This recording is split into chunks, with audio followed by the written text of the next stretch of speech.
This is a Kirkendall Barrett presentation, darling. Feed me, meow, meow, meow. Because of this podcast, I'm a gay icon. I'm so hot. I'm so good looking. My salad dressing is amazing. Like the internet at large, there are things you can do on the internet besides porn, but most of it's porn. A lifetime of Hallmark. Well, hello, everybody. It is your favorite day of the week. It is time for another episode of A Lifetime of Hallmark, where we talk about your favorite movies on both Lifetime and the Hallmark Channel and try to make sense of them. I am Les Kirkendall Barrett. Hello, Jason Bowers. Hello, Les Kirkendall Barrett. And hello, Kurt Fitzpatrick. Hello, Les Kirkendall Barrett, and hello, Jason Bowers. And tonight is a full moon. Oh, that's what's and going on. So it's affecting our audio devices. Yeah. Mooncake. But we got and it's a super moon at that. What makes it super? Isn't it? Because I guess it's bigger than normal in the sky. Okay. So it's an Aries full moon. No, I'm Aries. Are you really? Well, Yeah. you should be feeling a little zing tonight. Oh. What's that going to do to you, Kurt? I feel a little Yes, sir. zing, yeah. I don't know, I'm a little sleepy. I just... Well, But there if you I get go. that zing in there, We're going to that's wake help. you up. That zing is gonna work me on. I don't So- know. Just for context, we're recording this on Monday, October 6th. Since we're Yes. talking about full moon tonight. So it may have it'll have already happened by the time you listen to this. So you'll maybe be able to compare notes to like, wow, Kurt did have zing. Right. Yeah, I Right. had zing back on October 6th. Yeah. Today, I'll get some zing going. You know, we were originally supposed to record this episode on October 3rd, which would have been notable because the movie we did stars Jonathan Bennett from Mean And his Girls. eyebrows. Yeah. Because that's the famous line in Mean Girls is when Lindsay Lohan turns to his character and she's got this crush on him and she asks him the date and he says it's October 3rd and she's like smitten just by him telling her the date. Yes. Oh, okay. A lot of Hallmark people have come from that movie. Yeah. Yes. Yeah, for sure. Yes. And speaking of saw- Hallmark, Yes. you know who's following us on Facebook? Tyler Hynes. Who's in this movie as well, yeah. Yes. Which one is he? The guy with the beard? The guy with the beard and the hair. Yeah. Okay, The so spiky he's hair. following us. Does he know what he's following? Because we've had a bunch of No. people like that. No, they don't know. But But they're following us. I'm going to hit him up. I'm going to hit him up and see if he'll come on the show. You should. Yeah, he's already following us. Yeah. Yeah. I'll Last be I saw like, you were.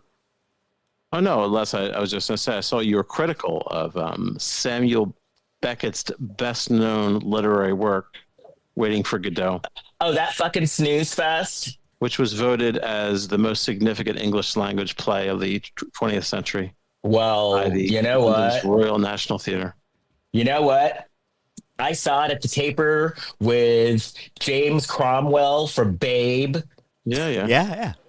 and I was bored as hell. So you were waiting for it to be good. Yes. That's I terrible. was waiting for I it have- to be good. Oh. I had a teacher.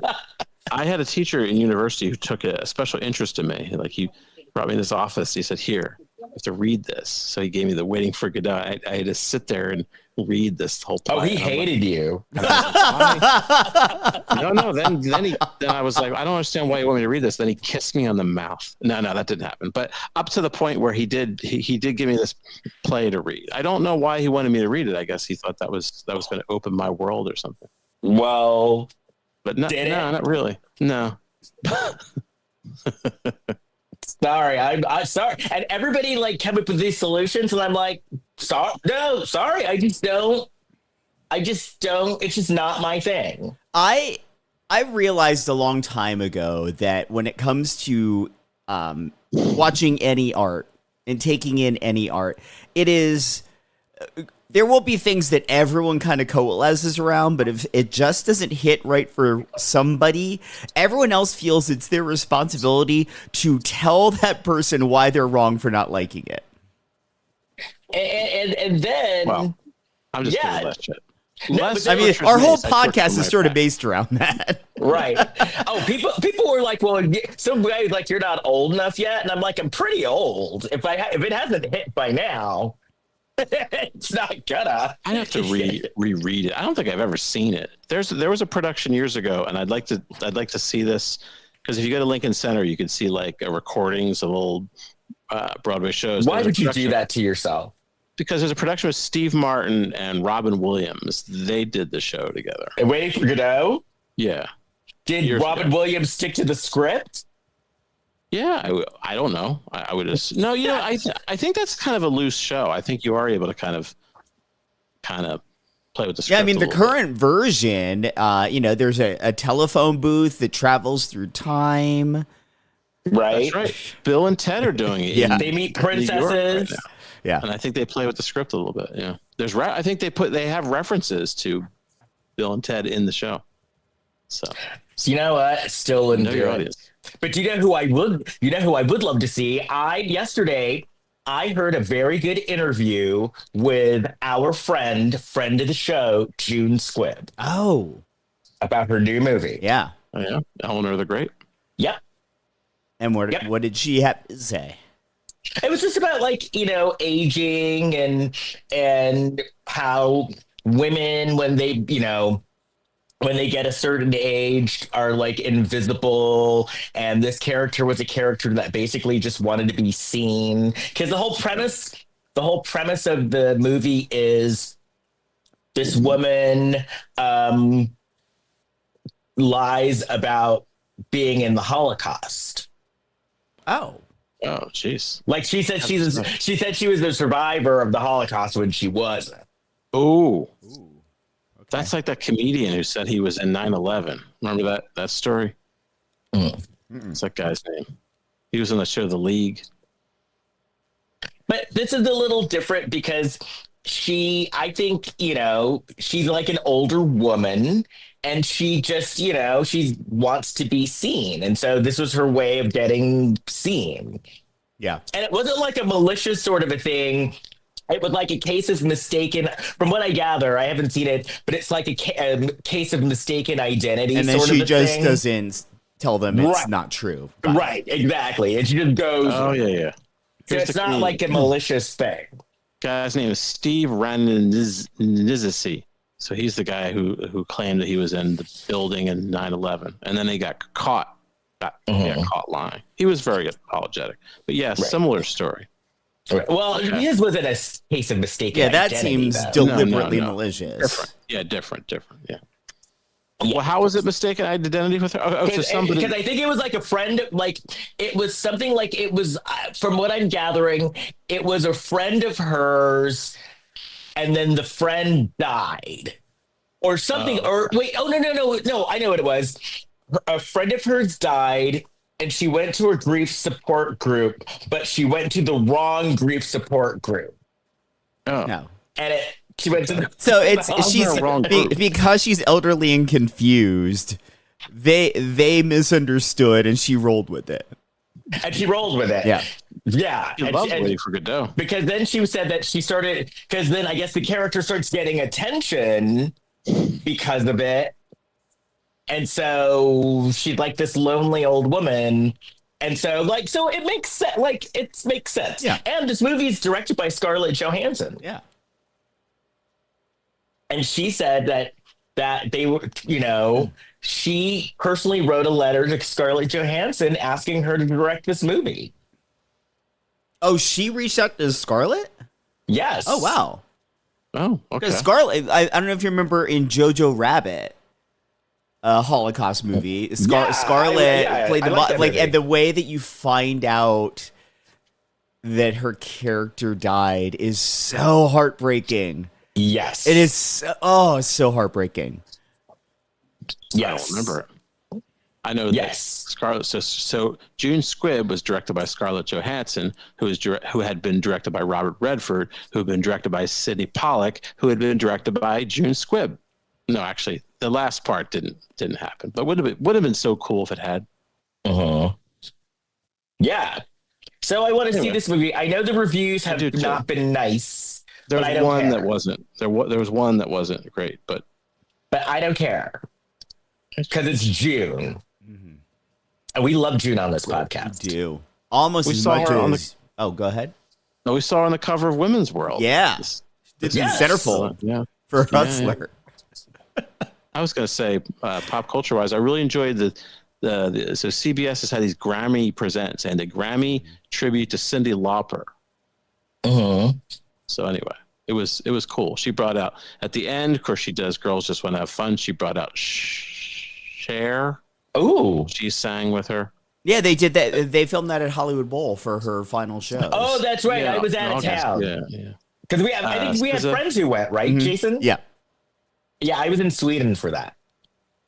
SZA, John Legend, Joni Mitchell were on the show. Wow. I've never It was- seen I think it was Cindy very perform good. live, but I've like randomly I seen have. her. I saw her once in a lobby of a hotel I was staying at, and then another time randomly as I was walking by Kitchen 24, I look over. I'm like, Cyndi Lauper's at Kitchen 24 right now. Yeah, that's funny. No, I've seen her perform live before. She's very good. She's sure. good live. I enjoyed her. Oh yeah, she's great singer. Now, you But guys the what we random- loved? yeah. No, what were you the saying? random, I was going to say the random run-ins. I think I've told this story before, but I was in a hotel in Manhattan, and there was an elevator, and the elevator door opened. There was Jesse Jackson, Oh yeah. and I told you this, yeah. And I said, hey, so I would have said Reverend Jackson, but I wasn't prepared for this. I just said, hi, Mr. Jackson, and What said, do you say? he said, hey, what's up, brother? Well, there you go. And he called you brother, too. That's right, yeah. There you go. All right. You know who I would never call brother, though? Oh. Kurt. Do you have any Blac Chyna news? Doing a piece of China. China. I'm talking China. The Blac Chyna Report. Here's Kurt Fitzpatrick. Yeah, I'm ready to tell the story because I'm depleted from all my stories. All right, so this is from MSN. Wait, Oh. yes, MSN.com. All right. Blac Chyna reveals daughter Dream Kardashian's possible future career. Written by Brett M. Malik. This, I believe it's recent. Yes, it is. So Blac Chyna has no doubt that Dream Kardashian is going to follow in her parents' footsteps. I feel like Dream is going to be a businesswoman and a leader. The reality star who shares Dream with ex-Rob Kardashian recently told Entertainment Tonight of their 8-year-old's future career path because she has all the elements. I'm instilling what she needs now organically by watching me. The influencer, real name Angela White, explained. Oh, And she's that- an influencer now? Yes. Okay. And she said by watching her. And that's the best way to learn. Just to be confident and understand family values and how to treat people, all of this, and how important school is. We were just talking about that. In fact, Chyna, who is also mom to son King Cairo 11 with ex Tyga, revealed Dream already has some ambitious college plans in the works. We were driving, and she goes, I'm going to go to UCLA, all this cute stuff.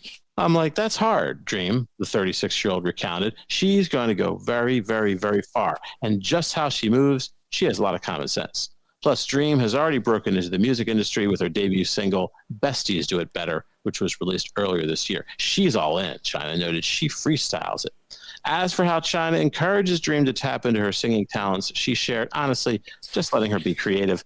This is not a thing to where she'd be like, hey, you have to go to the studio. Whenever she gets the urge, which it is an urge, you can't just force it. Music just has to be in you, not on you, authentic. In addition to flaming Dream's ambitions to become a successful entrepreneur, Chyna is also instilling confidence in her only daughter as she grows into a young woman. The two even went viral in October when Chyna assured Dream about her appearance during a heartwarming Instagram Live. I noticed her in the mirror putting her fingers on her forehead, the Rob and Chyna alum recalled. I'm like, you don't have a big forehead. And she didn't say anything. I just saw her physically doing it. And then I said something to her in a positive way.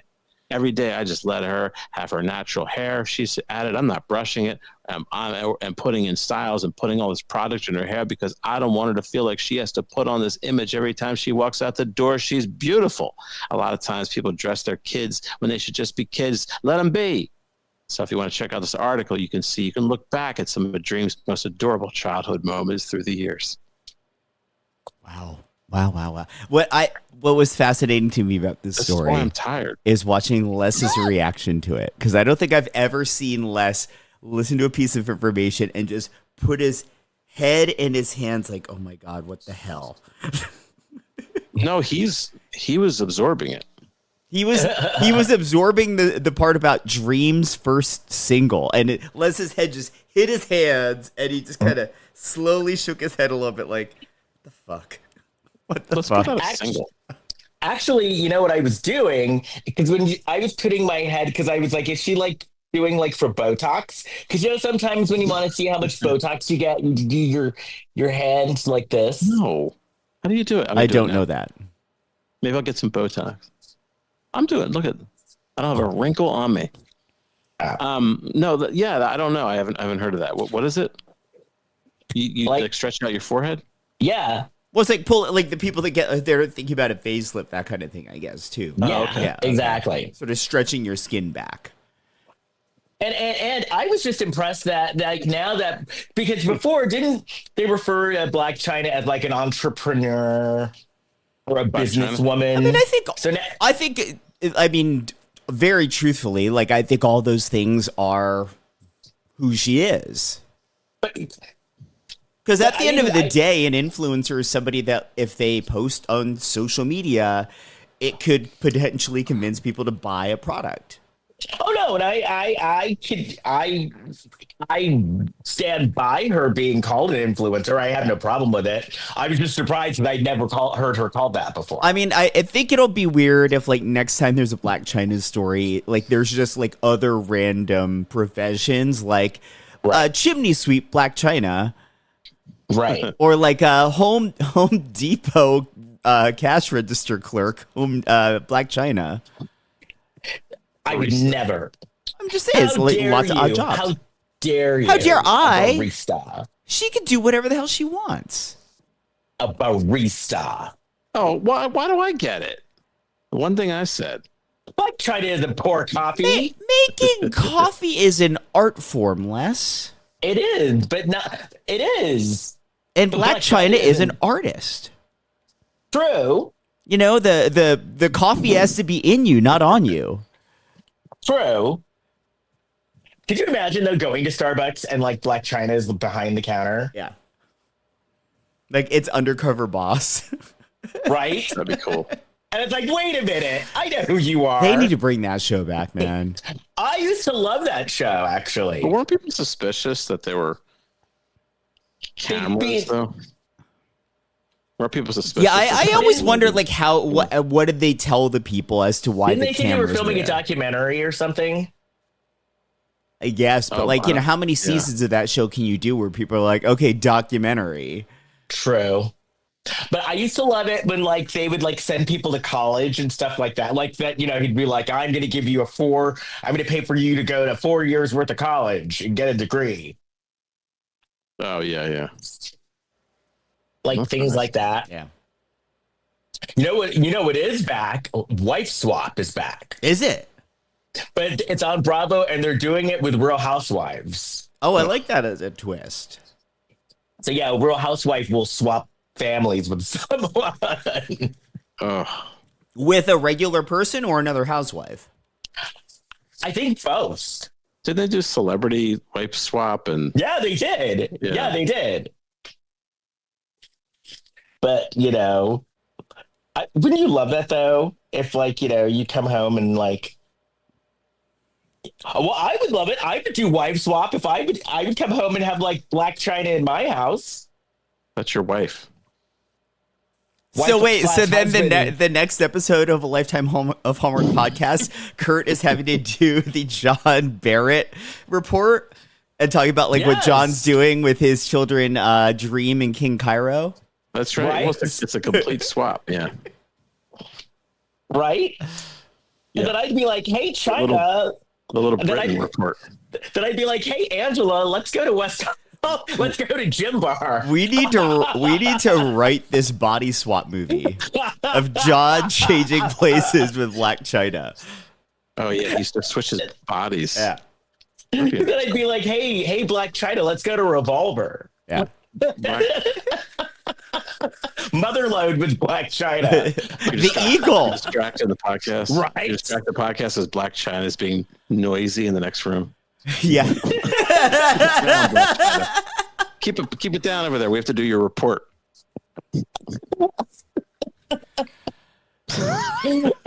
And it's all fun and games until Tokyo Tony shows up. Yeah. Anyway, I guess we're just talking about this movie. Yeah. Which I liked, actually. I Which really actually. liked it. This, I will say this is probably top 3 Hallmark movies of all time for me. Wow. Yeah. And I Really? love the fact. I really liked it. Because I love the fact that they just made it like any other Hallmark movie. Yes. Yes.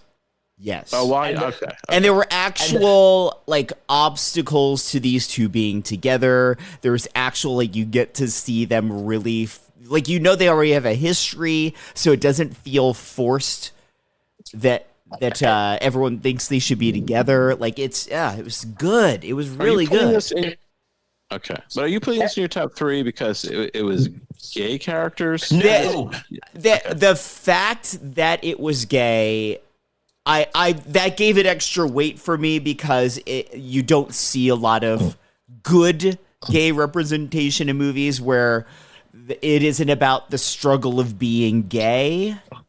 Right, exactly. And I love the fact that the fact that they were gay was no big deal. That- Like, yeah, no one that- even cared. That's the thing. Is like That's a lot the thing. of gay content. I hate calling it content, but like things with gay themes in them. Part of that is the struggle of like, oh, how am I going to tell my family, or how am I going to tell my friends, or what is this feeling inside? And it's like none of that was an issue here. And nobody cared. Yeah. Right. It was pretty much this. It was your Hallmark story, which you've seen before. We've seen this kind of standard story, but it was just gay characters. Now I watched it just like it was a regular Hallmark movie. And I liked So it because I yeah, could watch it like that. And I, like even like when they would kiss, I'm like they're letting them kiss. Right. Yeah.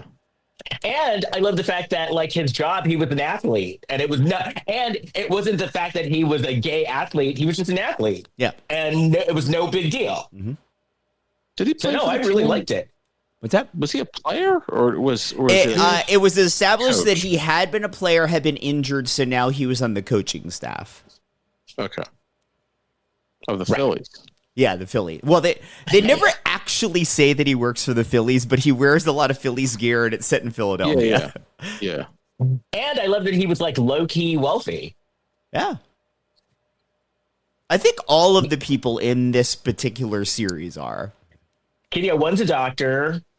Then that's him, and we don't know what Tyler's some does sort of yet. PR person, and because remember he hired that makeup person to give that's the right. guy the makeover before his Zoom call in the first movie.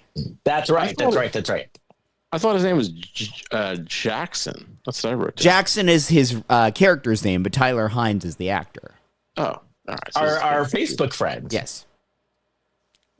Jackson. Okay.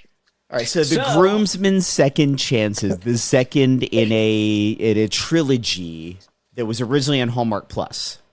And it literally picked up where the last movie ended. Yeah. So we see knocking on the door Of the pub. and we see the back of the groomsmen, and they ask the pub owner, "Have you seen this woman who have you seen a bride?" And she's like, "No." Have you And seen then they leave, and the bride asks the pub owner, "Can she hang out?" And the pub owner is asking her, "So why don't you want to get married?" And she's like, "Well, I do want to get married, but there's a story there." She's like, "It's because of Nolan's wedding." Yes. And so the pub owner, of course, is like, "Who's Nolan?" And then we go into a story. So we find out what is John Bennett's name? Danny. Danny. So we see Danny, and Danny is talking with his business manager. And who's Zach? who we saw briefly in the first movie, and he's very cute. And Zach is Jamie Tate from the British soap opera Emmerdale, which I watch. Oh, I don't know that, but he is adorable. Yes, Jamie Tate. And a really good actor, too. Like, I enjoyed him. He was great in this. So, yeah, his mother is Kim Tate, the bitch of Emmerdale. She owns Home Farm. Wait, what is the show he's on? His real mother? It's this British soap opera called Emmerdale, and it's about a British farm. Where do you get the farm is called Home Farm. I get it from BritBox because I'm married to a Brit. So you get into those shows. And so Emmerdale is set in the Yorkshire Dales. Well, you're not going to be able to watch the show when Blac Chyna's living with you. Yorkshire. I'll get her to like it. But Dream and King Kyra, they're going to know all about Emmerdale. They're not going to watch. Well, maybe they do watch that. We don't know. Fair. And he was Jamie Tate. James Little Man Tate. So he needs a date for a wedding, his sister's wedding. Yes. And so his date canceled, and so he tells Zach, well, okay, my date canceled, you're my date. And and then he was talking about how Danny's talking about how his last boyfriend, it didn't work out. His name was Colin, and it didn't work out with Colin because Colin didn't like baseball. Which, if you're going to date Danny, Danny's basically a baseball coach / fanatic. So some might say a Phillie fanatic. Yes. Is maybe that's his role. He's the Phillie fanatic. Well, maybe in the third movie, like he'll just come in and take off the head. Yeah. Or they should put him on The Masked Singer. Put Jonathan Bennett on The Masked Singer as the Phillie fanatic. I met that Phillie's fanatic. What that guy smelled bad. People was it's not him, it's the costume. That thing's been around since the 80s. I was going to ask if Jonathan Bennett had been on The Masked Singer, but no, he was on Dancing with the Stars. Oh, was he? Okay. Yes. It's a stinky mascot. No, the mascot. So was he stinky? So he was stinky? Well, it was like I went. What did I do? I was in Philly for something, and like across the hall, the Phillies fanatic was making an appearance. So I went over and like had my picture. Just got my picture taken with the thing. The guy smelled bad. Yeah, like I when I first got into radio, I was the station mascot. I was the B104B in Allentown, Pennsylvania, and you would wear that thing, and it was hot in there. And the head is basically just a big giant plastic head. Oh, gross! Like after like 2 wearings, it'd smell. And then how do you clean that thing, bro? I guess dry clean it. I guess, but like. Well, dry cleaner's gonna like take a giant plastic bee head and clean it. No, that's true. It should smell like honey. Oh, good point. But it doesn't. Oh, and then Zach wants Danny to sign some papers, and I guess Danny's like the irresponsible client, kind of. Well, he just blindly signs it. Yeah. Yeah, and he's carefree. He's that Hallmark carefree. Okay. Like the sassy friend, kind of. A little bit. He's carefree because you know that his romantic partner will eventually be the one that is a little more buttoned up and has things in order. Okay, that is a good match then. Yeah. That's a Hallmark trope, really. Oh, so then the other guys show up. And another thing I liked about this movie is some of the things kind of happened during the last movie. Oh yeah, there's overlap for sure. Which I like the way that they did it.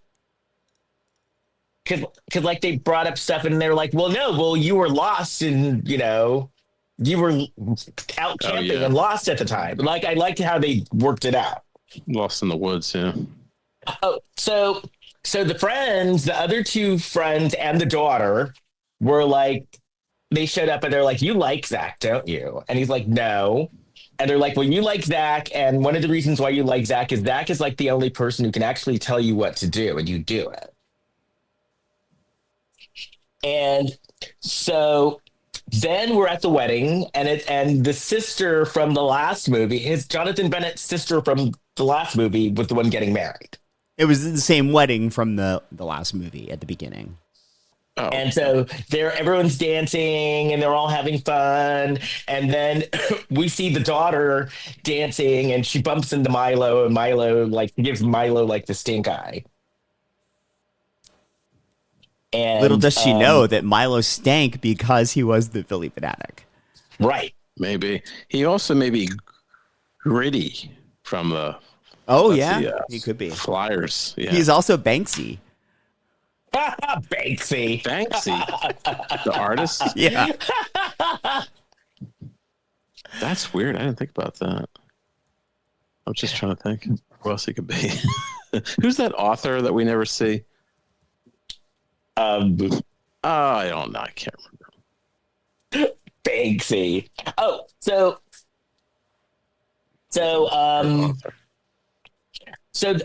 then how did we get on the conversation of Dak's boyfriend Nolan? I think because he wasn't at the wedding. And is this where we find out that Danny or that Zach had proposed to Nolan? No, this is before that. Okay. They were just talking, and because the friends were like, you like Zach, and Danny's like, he's got a boyfriend, and then he's telling them that he met Zach's boyfriend before, and he doesn't like him. He says he doesn't like him. I mean, Nolan was dull and kind of a D-bag. Yeah. Some might even say he's a dick. You dick! Oh, we haven't used that in a while. So then the next scene, Zach is going out. He's having lunch with Danny's sister. Yes. And they're talking about Nolan, and he tells Danny's sister that actually him and Nolan didn't work out. But he didn't want Danny to know. Okay. And so then the sister went and told Danny, of course. Yeah. Good for her. Well, because basically everyone else in these movies is rooting for Danny and Zach to get together, and they keep telling Danny, like, hey, you've got feelings for him, go tell him. Right. Oh, I was lost in the notes, but I got it. So then Danny is so they're at the wedding, and and Danny's moping around, and Zach goes to check on him, and then this is when Zach tells Danny that he asked Nolan to marry him, and Nolan said no. And and then this is the part that they almost kissed, right? Well, they danced very close. Yeah. Well, this is also like they're having a nice heart-to-heart, and Danny points out to Zach that when he was with Nolan, he laughed less. Yeah. He just didn't seem happy. Yeah. And then Zach gets a call that cock blocks the almost kiss. Yes. Ooh. And the call is that Nolan called and said, hey, I've changed my mind. No, I'm saying yes. And see, for me, if you say no, you say no. You can't call back and change your mind. There's like I need time. This is a lot. I wasn't in the space to accept the proposal or to turn it down, so give me some space and some time. But if you say no, then you know it's not going to work out. Right. A no's a no. Yeah, you can't go back on that. And then especially if it wasn't like a forced jumbotron no. Like right, exactly. When you get the public proposal and you feel like you have to say yes to save your own face in that moment, okay, then you could say no later. Yeah, when it's one of those proposals when the airplane is like flying by, it's like carrying the words. Mm-hmm. I think I even saw one of those one time. Will you marry me, Shirley, or whatever? And Shirley's like, what'd you spend money on that for? Oh, so then Zach asks Danny to be the best man. and basically Nolan is kind of a dick, and basically Dick! and leaves Zach to basically plan the entire wedding by himself. Yeah. Like he accepts the proposal and then is immediately like, I want nothing to do with putting this party together. I don't know. I'm gonna come in defense of this Noah. I thought his name was Noah. No, it's Nolan. Nolan. I mean, Nolan had a pretty. He had a pretty good job. He had a good gig going. Mm-hmm. He was trying to be district attorney. Mm-hmm. I thought that was cool. So no, he was committed to his work, but his work seemed to be. But remember, there wasn't even going to be a wedding, and he's the one that basically is the reason why the wedding is back on in the first place. Yeah, and if it's like, hey, I realize I actually want to spend the rest of my life with you. I care about you very much. You could be bothered to plan some of the aspects of your wedding, and to say that, oh, Nolan like had this busy career. It's like, yeah, but so did Danny. So did all these guys. Like you find like that's part of what planning a wedding is like, hey, we're going to focus on the two of us. We'll still do our work. We'll still do our jobs. We'll do them well. But like we could take time for each other. If we can't even do that, then how's this relationship going to last? Right. Exactly. And they decide to have a destination wedding in Greece, which I think would have been fun. Oh, yeah. Oh, we go to Greece. But now we see them at the pool. Now you guys were at a pool recently. I saw. Yes, on Saturday. Yeah. Les posted a photo on socials, and my shoulders were complimented. I know. Jason had fans. I said, "Who's that with the shoulders?" It's like, oh, Jason. That's not. I was once told by Patty Smythe from the band Scandal I have nice shoulders. Well, see, there you go. Yeah, I like that. Patty Smythe, the warrior. The warrior, exactly. And she had a solo song or a solo duet with Don Henley. Sometimes love just ain't enough. Oh, I don't recall that. Oh, I remember that song. Yeah. Remember we did videos. We weren't doing movies because there was a union strike. So we did this. We did a show where we did videos, and one was Pia Zadora and what's Jermaine Jackson. Jermaine Jackson. Doing a song together. Yes. Man. And then that thing was coming up and like suggested videos for me after that. I need to escape. It is like I am on TikTok and I give it out here at the end of every podcast, but I don't really go on there. I've only posted one thing ever on TikTok when I first signed up. I rarely even go on and look. But when I first signed up, it was like right after the Dodgers won the World Series.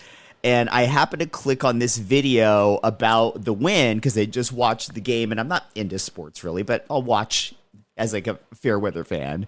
And because I had watched that video as my first thing, anytime I go on TikTok, my entire feed is just ads for like douchey, bro-y stuff. Because it's like, oh, he likes sports. He must be this kind of TikTok user. It's always like, like testosterone ads and like, hey, bro, you need to get these this 3-pack of workout shirts. Testosterone ads. Yeah, that is kind of.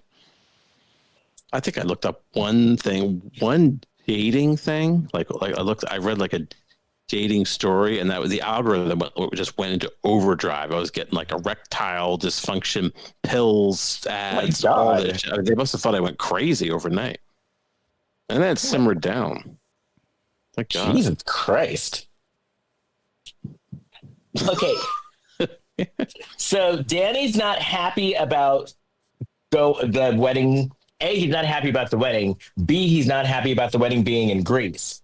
And then he mentioned something And that's when the other guys are like, well, yeah, we were trapped in a Bulgarian forest. And one of the guys was like, no, we weren't trapped in a Bulgarian forest. We were there for one night.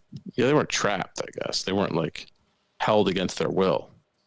So then the bride, and we cut back to the bride, and she mentions the tuxedo incident. And so we see Danny and Zach, they're trying on tuxes. Danny's secretly in love with Zach. And which brings up a question that I have. Are those really tuxedos? Because do the tuxedos have bow ties? Not necessarily. Really? Not necessarily, no. So what constitutes a tuxedo? What's the difference between a tuxedo and a suit? I think it's the cut. The cut. I think it's a little bit the cut, but I think it's more just it's a more dressed up suit. Like usually a suit, the jacket is all the same material, the same like. Whereas a tuxedo, they'll put like a fancier like collar on it. I think at the end of the day, it's a suit. Yeah, I think it's a heightened suit. You need the lapel, the white. Well, it could be different colors, but I don't know. I always thought it's. But I mean, if you think about it, you watch the Oscars in a year. There's definitely people with straight ties, and they're wearing a tux. Yeah. And then there's the ones with the fucked up looking tuxes that are trying to make some kind of statement, and it's like, no, that didn't work. Yeah, no, don't do that. So what happened with the tux? They were just trying on the tuxes, right? I think the incident was that Zach walks out. Danny's in his tux, looks really handsome, and then Zach walks out, and I think Danny sees Zach, and it's the realization of like, wow, this guy that I'm secretly in love with, it looks amazing in a tux, but also seeing him in the outfit he's going to get married to somebody else in is kind of heartbreaking. And Zach had very kissable lips. Yeah.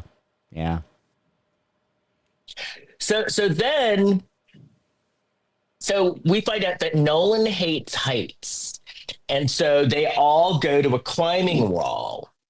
And so Tyler, I forget the other guy's name. This is a bachelor party. Yeah, climbing wall. I had a big problem with this scene. Like, as much as I love this movie, I did not like this scene because it was a bachelor party for Danny and Zach. Yet there was nobody there. I mean, for Nolan and Zach, yet there was nobody there at the batch party for Nolan or Zach. Like, they were all Danny's friends. Yeah, the other dudes. Wasn't Zach basically kind of like their friend? I mean, it makes a little sense that the other two guys were there, but it made no sense that there's nobody from Nolan or Zach's own world. Well, Nolan was such a douche. I'm sure that Nolan didn't have any friends. Then explain that with a line of dialogue. Explain like why his friends aren't there. Like, oh, they got stuck. There was a storm in Florida. Whatever it is, but like explain that because it felt so forced to do this scene, which was already kind of a stretch of like Danny being so much of a dick. That he would plan a rock climbing wall thing for somebody that he knows has a fear of heights. You know what this reminded me of? And I put it in my notes. Mm-hmm. It reminded me of My Best Friend's Wedding. A little bit, yeah. Because Julia Roberts was trying. Wow. Oh, I'm speechless, Kurt. I'm speechless. But Julia's character, you do buy that she's a bit of a dick. And she was trying to sabotage. Well, because she was trying to sabotage. She was actively trying to sabotage the wedding. Whereas, like, I don't buy that Danny would do a dick move like this. Oh, you mean you think they were trying to sabotage? Well, the friends called him out. Yeah, he absolutely was. He basically admitted it. And the friends called him out. Yeah. They're like, "You did this on purpose." Because the guy's afraid of heights. Yeah. And they brought it, and they went to a. But then it backfired because the guy liked climbing. Yeah. Nolan liked it. Bachelor parties didn't. I used to hear about bachelor parties, and when there was all kind of a debauchery and. Yeah, like, you go somewhere with a male stripper. At least that's what I did. If this is a gay bachelor party, that's what I did. I realize like Danny's into sports and all that, and again, it's not Danny's bachelor party, but like if you're doing a bachelor party for two gay guys, you do that in the club. Yes, out in the curb, the club, the club, in the club. We all fam. Oh, okay. I thought you meant like a back alley. No, because I don't know. It could end up there. Yeah, I've been to bachelor parties, and it's just like people going out to eat. People going out to dinner. That's the bachelor party. I definitely feel like there is the very over the top bachelor party that you think of, like the Tom Hanks movie from the early 80s, and because that became the face of what a bachelor party is. A lot of brides to be were like, we're not doing that crazy shit. No strippers, promise me. So then the friends have to overcorrect and do like the lamest thing ever. There's always strippers. I've never seen a stripper. There's always strippers. It's always something it's in a public place where it's safe. Do you know how many straight bachelor parties they'll sometimes do it at a Discovery Zone just so they can't be tempted.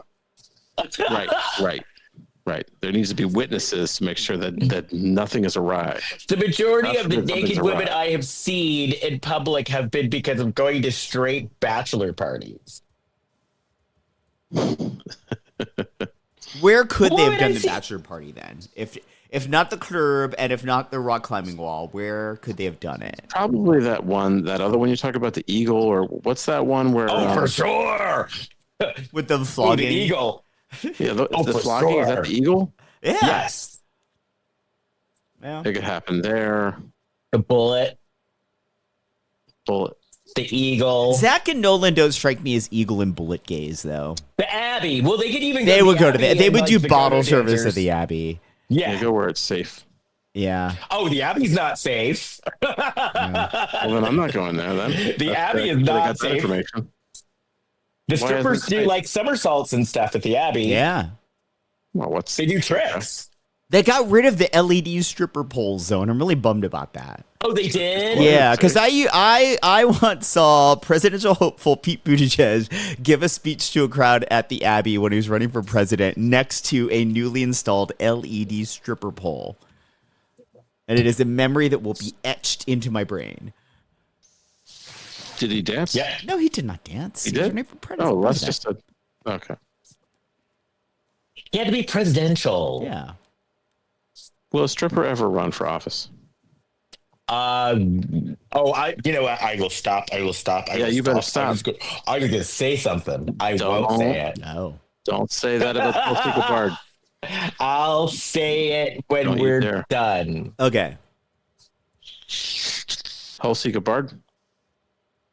So Nolan liked rock climbing.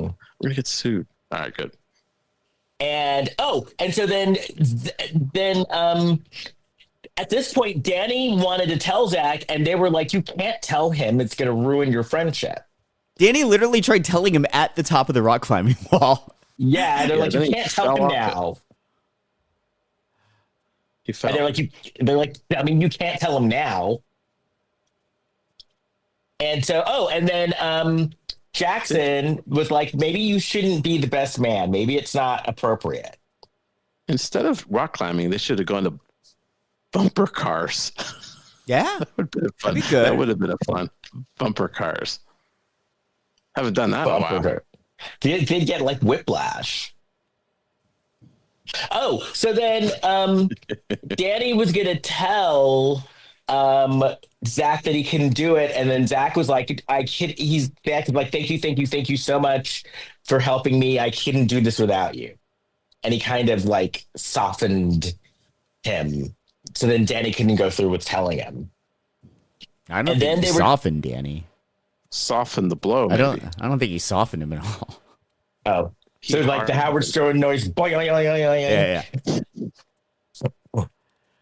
Oh, and then they were talking about boutonnieres, but then Zach pronounced it a different way. Like bonjour or something. But as he said, the English invented the language. He's not wrong. True. You're not wrong. Ask your husband, how's it pronounced? I will ask him when he gets home. Okay. Oh, Ask Blac Chyna, how's it pronounced? Yes. and she'd be like, "Boutonniere, bitch." Oh, so There is then, potential there. so this is the part where Nolan is a total dick. Oh, You Because dick! then Nolan pops up. They're planning the wedding. They're busy, and then Nolan pops up and says, "I have an important case, so I can't do anything." so Yeah. Nothing. I'm not getting there. Okay, I'm not getting to Greece until 2 days before the wedding. He's got a demanding job. No, now there's the internet, and there's Amazon, and there's all sorts of different sites that you can go on while you're working. Whereas also, like, he could be in Greece and be doing his job. And, Right. like, at any job, at any level, if you're getting Wow. married, you get that time to go get married. And this is post-COVID. You can work remote. Yeah, you gotta be careful because remember that thing that was going around during the COVID times where the lawyer was appearing on the computer and it was an image of a cat, like a cat speaking. I love and that. He couldn't get it off the screen. So you don't want a situation like that going on. I did love that, though. He told the judge, "I'm not a cat."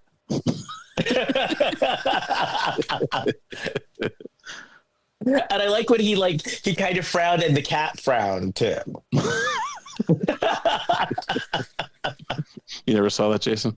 No, I remember. Okay. So then things go from bad to worse because now Zach gets to Greece and he finds out that the resort where he paid all of the money to is closed. Yeah. Yeah, that was weird. And it sounded like he wasn't getting any of the money back. No, he wasn't. Well, they were went out of closed. business. That happened. Jeez. They took the money and ran. So then Danny goes to help him. And I do like the pep talk that Danny gave him. Because like Yeah. Zach was like completely defeated, like, oh, I can't do the wedding, it's over. And Danny gives him a really nice speech about like how they're gonna scramble to put together the wedding. It was cute. And it was very Hallmark. Yeah. Like, let's go. We're going to get in there and we're going to do it. Well, and it was also like it got to show his sort of sports side of like hyping up the team of like, hey, I know that Right. we're like down and out, but like here's how we're gonna pull it together. And we're going to make Lazy Sabere proud. Yeah. So then they start looking for places. Well, they have the help of someone Jackson put them in touch with, Ophelia Papodapolis. Ophelia. Who I liked. Oh, yeah. I Yeah. liked this Oh, I like character. this character a lot too.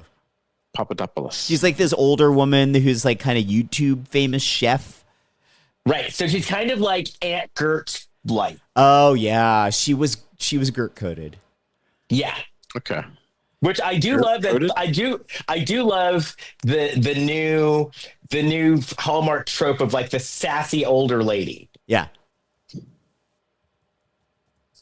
And so like Jenny. no. Whatever she said, Well, she no, said well, she was on to him basically. Oh yeah. She I'm was, not she sure knew about what was going on. Yeah. Hmm. Ophelia Papodapolis has lived some days. Oh yeah. Oh yeah. She's popped a lot of Dopolises. Yes, she has. Oh yeah. She had her ouzo and she was like, let me tell you stories about. She's basically like a Greek Blanche Devereaux. Kind of. Yeah, okay. And so she's helping them and they're looking at all these different places. Like they look at this one place and it's huge. And then they're looking at all these different places and she asks them how long they've been friends, right? No, Or was she it her asked that how asked long it? they've been a couple. She assumes that Danny and Zach are the ones getting married. People keep Right. assuming that. Yeah. And so then they're like, no, we're just friends. And she kind of looks at him. Then they go looking for flowers. And she's like, so listen, when you go to this flower shop, Don't talk to Tazo. No. Do not talk to. Tazos. Yeah, do not talk to Tazos. Constantinos. Yeah. She's like, and she kept saying, Constantino. make sure you talk to, when you go, make sure you talk to Tazos. It's very important. Yeah. Not Constantinos. Right. So they're still looking for spaces. No, Zach is kind of pissed because he sends an update, and Nolan just sends like a thumbs up. Well, also the reason why they were supposed to talk to Tazos is because Tazos has an inn at the Historical Preservation Society that he would be able to get them the ruins to do the wedding there. Yeah. No, I thought that's what. Constantino said that. You're right. Constantino had that. Yeah, they did talk to him. Spoiler. But they were brothers apparently. Constantino was brothers with the other guy. Yeah. Taco. I'm not sure what his name was. And so now, what was this? What they were talking? Taco. What was his name? Well, it's Taco. He was putting on the Ritz. Taco. When's Grammys? When is Grammys tribute to Taco gonna be? I think he needs to win a Grammy first. That'll be like the last days of CBS when they just don't give a fuck anymore. Here you go. Oh, look, it's on next week. Great. So now they were at a cliff, right, or at a jumping off point, or what was it? Was when he was like, "Jump with me." What was that all about? Yeah, well, Danny told Zach he wants to take him cliff jumping, and Zach's like, and they get there. It's not really a cliff; it's more like a dock under the cliffs. They're gonna jump onto a dock? No, they're they're basically they're not on a cliff. They're like on a dock and get to jump from there into the water. Well, I'd be careful with that. There could be rocks in that water. They don't know what they're jumping into. Mm-hmm. But that's part of the fun of being carefree. Is you're like, let's just jump and see if the net appears. Yeah, but then you hit a rock and you land. Well, see, you're more practical, like Zach, where you're like, I don't know about that. Whereas like the carefree Hallmark person is like, let's just do it and find out. Right, like Aunt Gert. Yeah. Aunt Gert and Ophelia Papodapolis would jump in there together. Their bodies just flapping in the wind. Topless. And bottomless. Yeah. Bottomless? Yeah. You better be careful where that rock hits you when you hit that water. It's gonna hit you in the Papodapolis. Oh, so then the friends show up. Jackson and the other guy and the daughter show up. Mm-hmm. And they're like, we're showing up because we're your emotional bodyguards. We're going to make sure that you don't do something stupid. That's why we're here. And she's the little girl. She's not, she just left school. She's supposed to be in school. Yeah. She's just neglecting her education. Well, we find out at this point in the timeline, the daughter is either about to go live with her mother in Italy or is already living with her mother in Italy. Yeah, I think the mom, they were about to move. Yeah. Quite a wrinkle. And that's when my thinking started going, That's the next movie. With the next movie. I'll make a prediction about the next movie. Did we talk about that on the podcast or before we recorded? Before we recorded. Okay. I'll make a prediction that in the third movie, Jackson and the mom get back together. Right. I think that's the romance of the third movie. And the runaway bride is Betty, the daughter. Yeah. Grown up. Yeah, that's around the time I was like, okay, I think it's her. Yeah. I guess we'll find out. And people that may have seen these movies already, they already know. They already know. Yeah, it's already out there. So Zach decides to do something nice for Danny as a thank you, and so he made him a batting cage on the beach. Yeah. Okay. And then it was like the Hallmark trope of course, Danny went to try out the batting cage, and he's like, hey, Zach, I'll show you how to swing a bat. And he's showing him how to swing a bat. And it was so sexy and romantic. This scene was probably the most romantic scene I've ever seen in a Hallmark movie. and I'm sure there was a bat. All right. Well, I mean, I'm not even trying to be dirty, but it was just like, because it was really sweet. Yeah. It was a really, really sweet moment. Yeah, and then go ahead. No, the spread. We skipped over the spreadsheet where Pete. Go ahead. Yeah. Pete was. I noticed he was visibly aroused when a spreadsheet was introduced regarding the wedding. And Zach was aroused because Pete did a spreadsheet. Pete was excited. I thought that Pete. Oh yeah. Oh, you're right. Never mind. You're right. Because Pete's a doctor. I was confusing Pete and Danny. Because Pete is the black guy, the doctor. You got to do what I wrote in my notes, which is very base level. It's Pete, black, Danny, gay, Jackson. Wait, I got my last one. Jackson, beard. Pretty much. Pretty much. And that's how I remember everybody. Oh, that's funny. Pretty much. Oh, so they almost kiss after the batting scene. Mm-hmm. And then they get freaked out. Yeah, that was a little.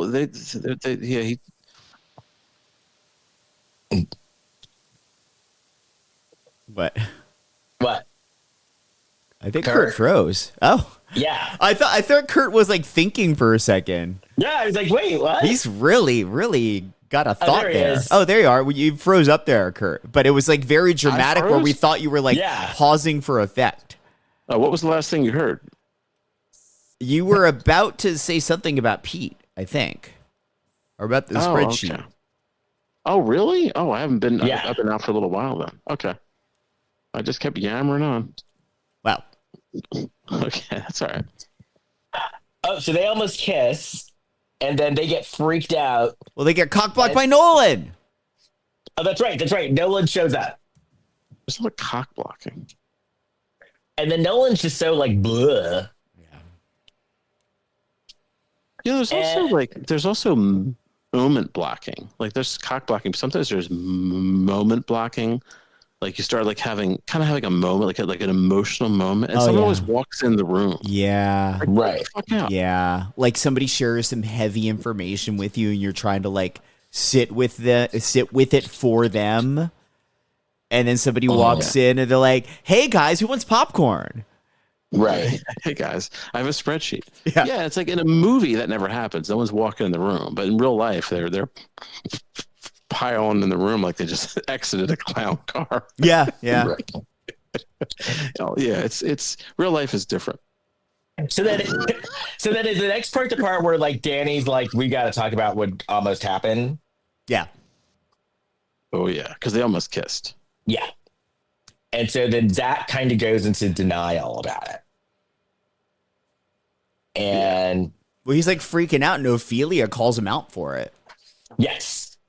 Oh, I love that. Like Ophelia calls him out for it, and then Ophelia's telling a story, and then about her husband, and then he was like, "Oh, so did you like live happily ever after or something?" And Ophelia's like, "No, I kicked him out." Yeah.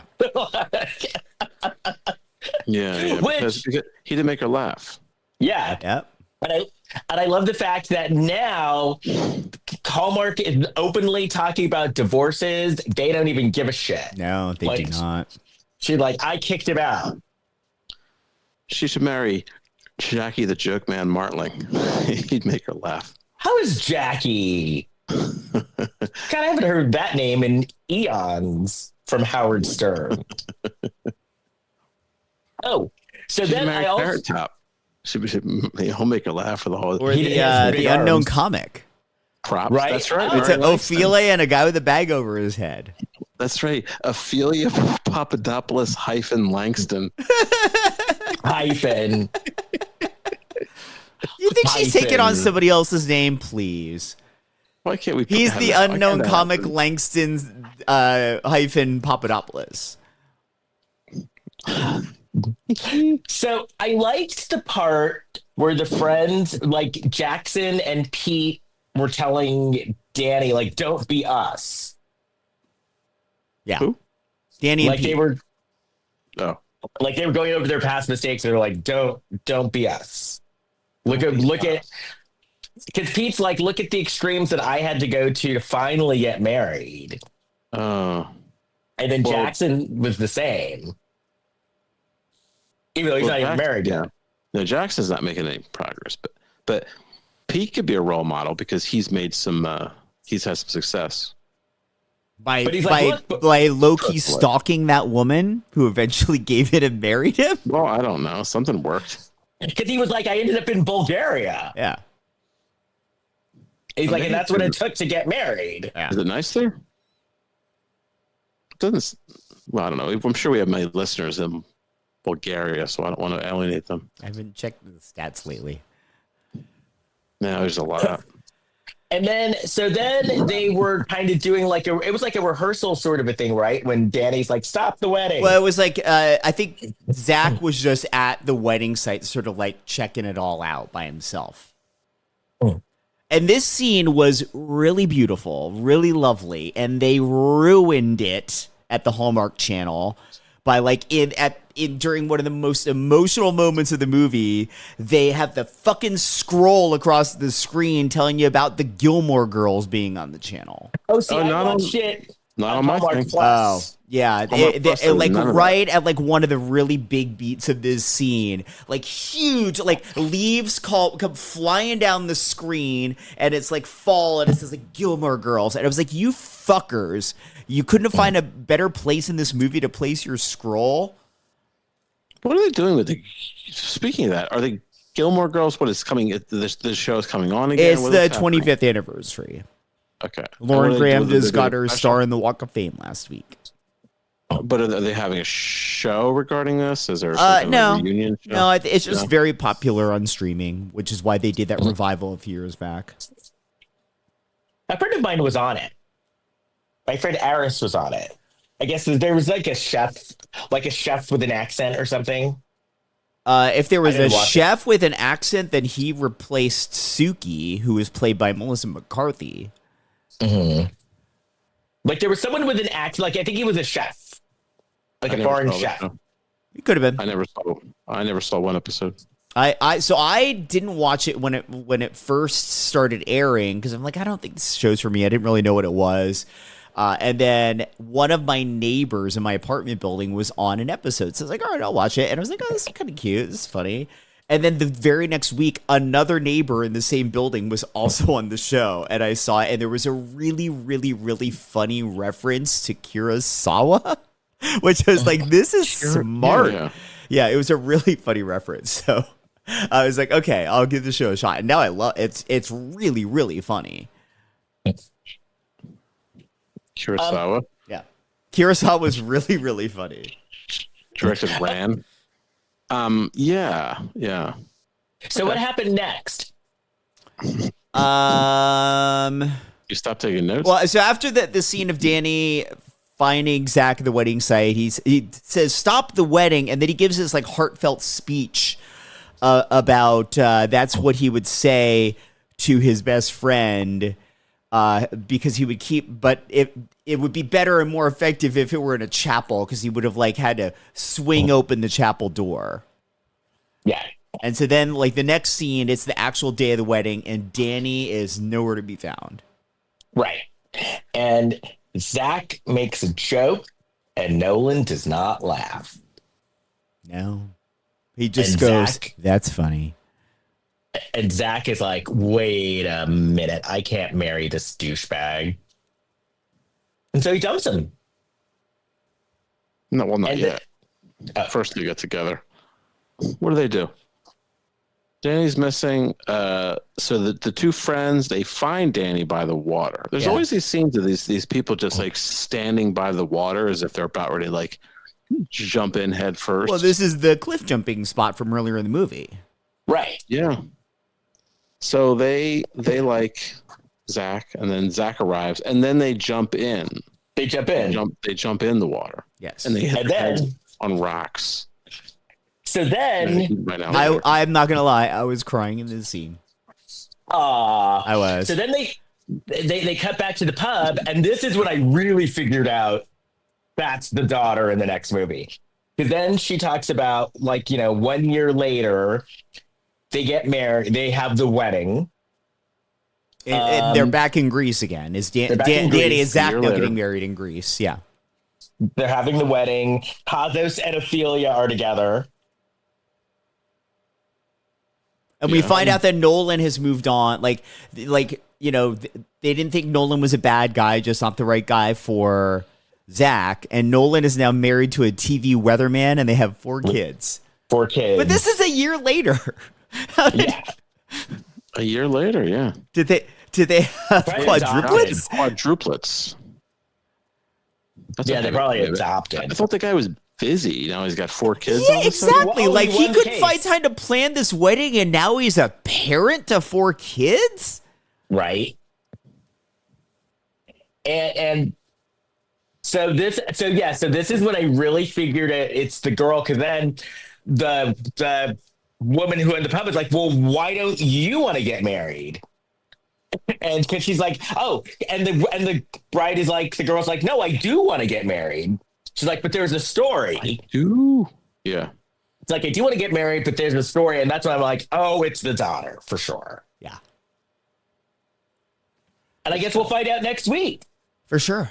Oh, wait, we should also point out at Zach and Danny's wedding, who's a couple now? Ophelia and Konstantinos. They're holding hands. She's got a ring. Yeah. She's like, my man, my man, my man. And the thing I like about these movies is, once again, the ending made me want to see the other one. Yeah. I'm like, I have to see what happens next.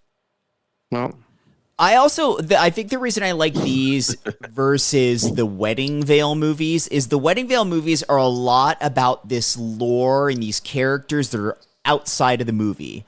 Like people that are no longer on this earth, and they're trying to research and find the history. And it's just boring as an audience member to watch like a story that you're not actually seeing on screen. This, all of the lore is contained in the movie. Right. I don't understand how. So they got married at the end of the movie. Yes. Yeah. And I was thinking, not to get too much into like world events, but after I was watching this movie, I was thinking, so why are we getting? So we're getting more progressive in our media entertainment, but other elements we're like going. Well, this movie came out originally last October. On Hallmark Plus. Oh, really? This is a year old. So at the time, it looked like we were going to keep getting more progressive with things that were presented in the media. Things have obviously changed since then, but is this content they already own? Right. Oh, okay. Well, that's interesting. Right. Nowadays, something gets progressive in the media. It's almost like it's fighting back against things. Well, yeah. And it's immediately called DEI. Like whatever. Right. But I have a feeling that things are gonna, like, during times like this, entertainment gets even more like rebellious. I don't want to say. Yeah. You're gonna see that for sure, especially like in music. Like we have not had a rebellious period of music in like 20 years, and we're really gonna see that now. Mm-hmm. Yeah. Well, especially sort of like mid-level or like lower level stuff where you don't really like our show. We don't have anything to lose. We're not like a CBS show. Well, coming after us. But the thing is, with Kimmel, I think that sent a message. Yeah. That people, at the end of the day, people aren't going to put up with it. Yeah, because people were able to prove their displeasure with that decision with their pocketbooks, and one of the biggest corporations on the planet noticed. So that was a test. That was a test, and we finally fucking passed one. Yeah. So what you're saying is the Hallmark is going to swing so far to the left that like soon we're going to see like bareback sex. Right. Yeah. We'll see Aunt Gert detective. It'll be Aunt Gert, Ophelia, and then who's the other one? From the Shopaholic Christmas. Oh, the Jean Smart character? Yeah. June Squibb was in one of them. You throw her in there. Yeah, she was in Lifetime movies. She was in Lifetime. Hallmark. No, we saw her in one. Remember, she was in a wheelchair. That was Lifetime. It was a really bad Lifetime movie too, like really bad. Yeah. That was the one with like the boots, the Christmas like work boots. Yes. Didn't her? No, I don't remember it, but I just remember her being in it because that's how we got obsessed with her. I love her. She's 96. Yeah. I love that she didn't even get her start in movies until she was in her 60s. I saw her first movie as Alice, the Woody Allen movie. And she's like the maid in it. Well, if you want to get a hold of me, you can find me on Instagram at Kirkendall. And my leskirkendall.com is under construction at the moment. Oh. Jason. Please, wherever you listen to your podcast, go on there, rate and review us, and subscribe to a Lifetime of Hallmark podcast. Those are ways that can help more people find this show. You can find us all on Facebook, Instagram, and Threads at Lifetime of Hallmark Podcast. You can find us on TikTok at Lifetime of Hallmark Pod, and on Bluesky at Lifetime of Hallmark. And you'll find me on Facebook, Instagram, Threads, TikTok, and Bluesky at Big Shot Jason. Kurt. Let's see. My hit single is going to be released this week, produced by P. Diddy, but unfortunately, it's not going to be happening. Oh, that's you got 4 years. You got 4 years to wait. Not going to be releasing that now, unfortunately. So my music career is on hold. So now we're just going to hear about Taylor Swift's music career. We didn't even talk about Taylor. Well, we were talking about my music career. True, we would have. No, people aren't happy with her album, are they? The Life of a Showgirl?